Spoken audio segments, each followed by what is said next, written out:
Salam alaikum wa rahmatullahi ta'ala wa barakatuh.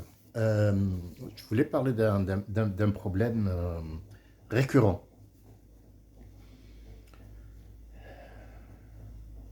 Ça ne concerne que les croyants. Déjà on a le problème du mot musulman. Musulman, ça ne veut rien dire, déjà une. Deuxièmement, islamique et machin, ce sont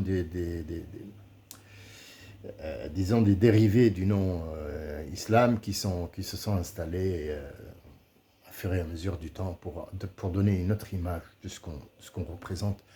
De toute façon, on n'a jamais représenté rien, quoi que ce soit depuis que notre prophète est mort. On n'a fait que des conneries sur conneries. Le souci qui se présente, c'est que nous, on doit travailler sur la croyance. Alors, qu'est-ce que notre croyance, qu'est-ce qu'elle nous dit? Notre croyance, par exemple, nous dit qu'il ne faut pas voler. Est-ce que ne pas voler les autres est un acte criminel? Non, je n'attends pas une réponse de votre part. Je vous incite et je vous emmène avec moi sur un sujet de conversation que vous pouvez mener avec vous-même, votre propre personne intérieure.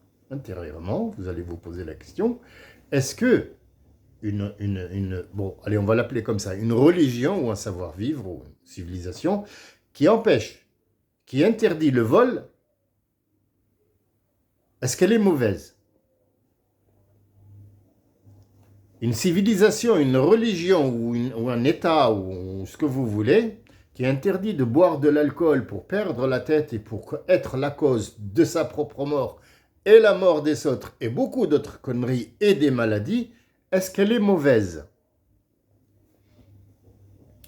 Une religion qui interdit la médisance, parler des autres en mauvais, est-ce qu'elle est mauvaise? Une croyance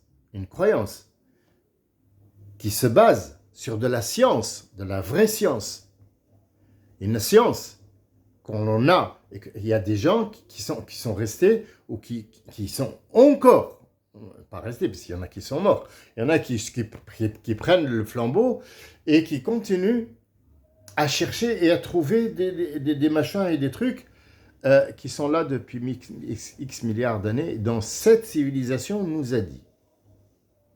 Par exemple, quand vous faites un gâteau, par exemple, à la maison, et vous y mettez de l'amour, vous trouverez le gâteau que vous avez fait, que n'importe qui peut faire. Mais le vôtre, il sera très bon, parce que vous avez mis un ingrédient qui ne s'achète pas. Est-ce qu'une civilisation, une religion, un savoir-vivre, qui vous dit de mettre cet ingrédient-là dans ce truc-là pour que ça soit bien, est-ce qu'elle est mauvaise? Non.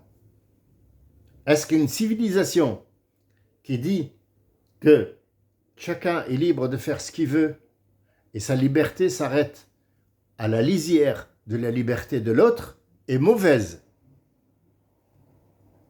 Non. Enfin, moi je parle avec moi-même et je me réponds non. Et je suis sincère puisque je suis sûr c'est un non définitif. Non, c'est une très bonne idée.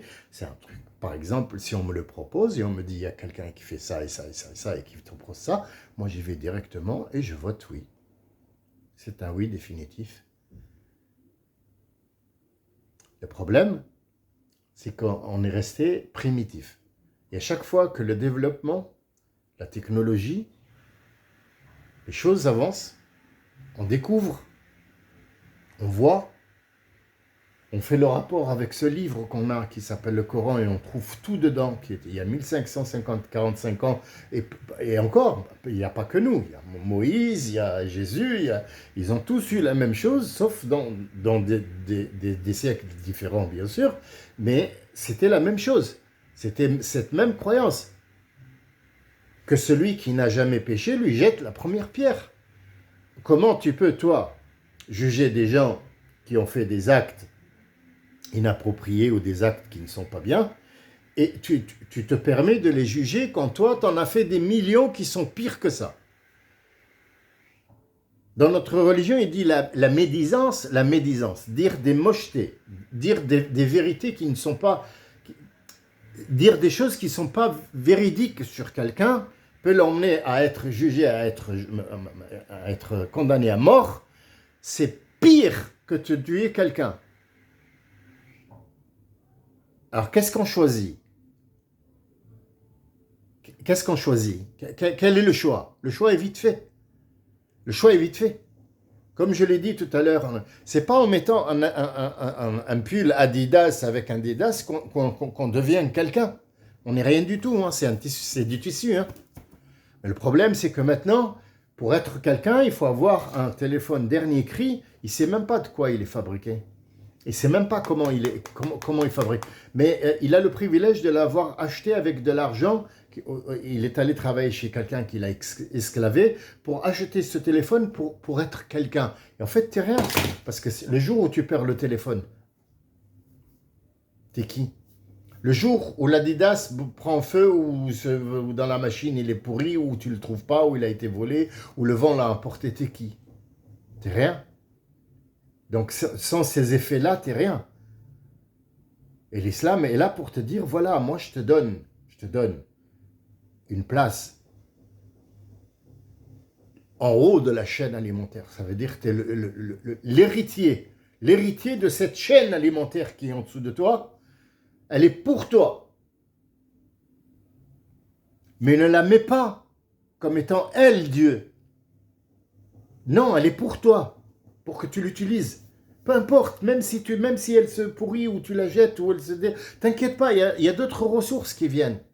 Mais Dieu est toujours là. Il te donnera toujours et il te met en haut de la chaîne alimentaire. Tu t'es mis tout en dessous. Tu as fait en sorte que la chose que tu as fabriquée ou qu'on t'a fabriquée soit ton propre Dieu. Donc maintenant, Dieu, c'est qui? C'est l'argent. C'est l'euro, c'est le dollar, c'est le yen, enfin, chaque pays a son Dieu. Et si tu n'as pas d'argent, bah, tu es rien. Tu es rien. Tu es rien du tout. T'imagines quelqu'un qui met une petite pierre ou un truc comme ça, un symbole, enfin il appelle ça un symbole, et il le couvre comme par exemple Bouddha, il lui donne à manger, il le lave tous les jours. Tu laves un dieu et tu lui donnes à manger un petit morceau de bois, un morceau de ferraille, un morceau de pierre qui est taillé. Comment tu peux être en haut de la chaîne alimentaire? Comment tu peux utiliser un téléphone après que tu aies donné à manger à une pierre? Comment ça se passe cette histoire? Comment est-ce